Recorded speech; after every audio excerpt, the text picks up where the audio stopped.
Hi friends, welcome to Karikudi Agni's Recipes. இன்னைக்கு ஈஸியான ஒரு ரெசிபி தான் செய்ய போறோம். நூடுல்ஸ் எக் மசாலா நூடுல்ஸ் செய்ய போறோம். குயிக்கா செஞ்சிரலாம். கொஞ்சம் இன்கிரிடியன்ட்ஸ் தேவைப்படும். வாங்க எப்படி செய்யுதுன்னு பார்க்கலாம். இப்போ நம்ம எக் நூடுல்ஸ் செய்ய போறோம்ல, அதுக்கு தேவையான பொருட்கள். வெங்காயம் நல்லா ஸ்லைஸா கட் பண்ணி வச்சிருக்கேன். தக்காளி ஒரு 3 தக்காளி கட் பண்ணி வச்சிருக்கேன். தாளிக்கிறதுக்கு கொஞ்சம் கடுகு கொஞ்சம் சோம்பு போதும். அப்புறம் இது நார்மலான சாம்பார் தூள், அப்புறம் தூளுப்பு சால்ட்டு, அப்புறம் மஞ்சள் தூள் கொஞ்சம், கருவேப்பிலை, கொத்தமல்லி. இதில் வந்து நான் 5 எக் எடுத்திருக்கேன். நம்ம எவ்வளோ செய்ய போகிறோமோ அதுக்கு ஏற்ற மாதிரி எக் போட்டுக்கோங்க. 3, 4 அப்படி போட்டுக்கோங்க. இப்போது தனியாக ஒரு பாத்திரத்தில் நான் வந்து சுடுதண்ணி வச்சுருக்கேன். இதில் நூடுல்ஸை வேக வச்சு நான் தனியாக வந்து ஃபில்ட்ரு பண்ணி எடுத்து வச்சுக்குவேன். ஆயில் ஹீட் ஆயிடுச்சு. கடுகும் சோம்பும் எல்லாம் மிக்ஸ் பண்ணிக்கலாம்.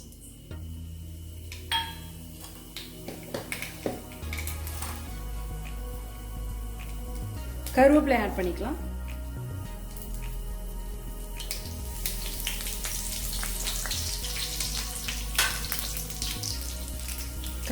ஆனியன் ஆட் பண்ண போறேன். கட் பண்ணி வச்சிருக்கேன்.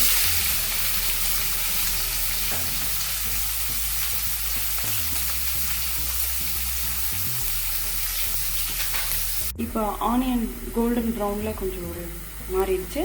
இப்போ நம்ம தக்காளி ஆட் பண்ணிக்கலாம்.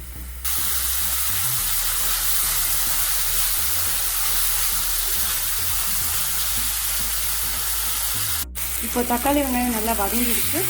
இப்போது பொடி, உப்பு எல்லாமே இதை ஆட் பண்ண போகிறோம்.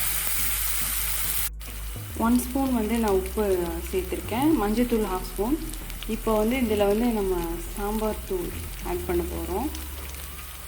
ஸ்மால் ஸ்பூனில் 4 ஸ்பூன் நான் வந்து இதில் ஆட் பண்ணுறேன். இப்போது இது என்ன பவுடர் தெரியுமா? நம்ம சீஸ்னல் பவுடர்னு சொல்லி நூடுல்ஸ் பாக்கெட்டில் இருக்கும்ல, அது. இது தேவைன்னா நீங்கள் ஆட் பண்ணிக்கலாம், வேணான்னா வேண்டாம்.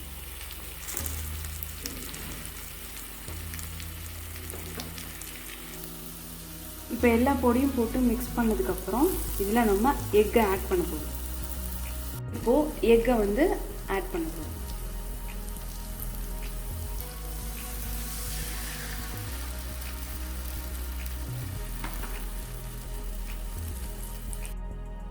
எக்கு ஆட் பண்ணிட்டு நீங்கள் வந்து இந்த மாதிரி இப்படி மிக்ஸ் பண்ணால் போதும்.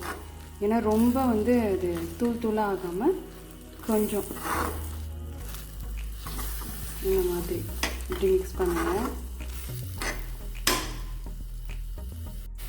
இப்போ எக் மசாலா எல்லாம் ரெடி ஆனோடனே கொஞ்சம் கொத்தமல்லி இப்போ ஆட் பண்ணிடுங்க.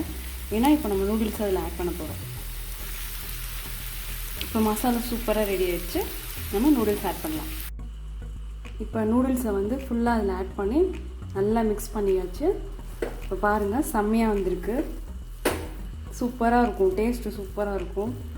டிஃப்ரெண்ட் டேஸ்ட்டாக இருக்கும். உங்கள் எல்லாருக்குமே கண்டிப்பாக ரொம்ப பிடிக்கும். எல்லாருமே வீட்டில் ட்ரை பண்ணி பாருங்கள். ஈஸி தான். நீங்கள் நூடுல்ஸ் வந்து நிறைய வாட்டரில் நல்லா வேக வச்சுட்டு ரொம்ப குழையக்கூடாது. இந்த மாதிரி இருக்கணும். இந்த ஸ்டேஜ் இருக்கும்போது ஃபில்ட்ரு பண்ணி வச்சுட்டு அப்புறம் ஆட் பண்ணிங்கன்னா தான் நல்ல டேஸ்ட்டாக இருக்கும்.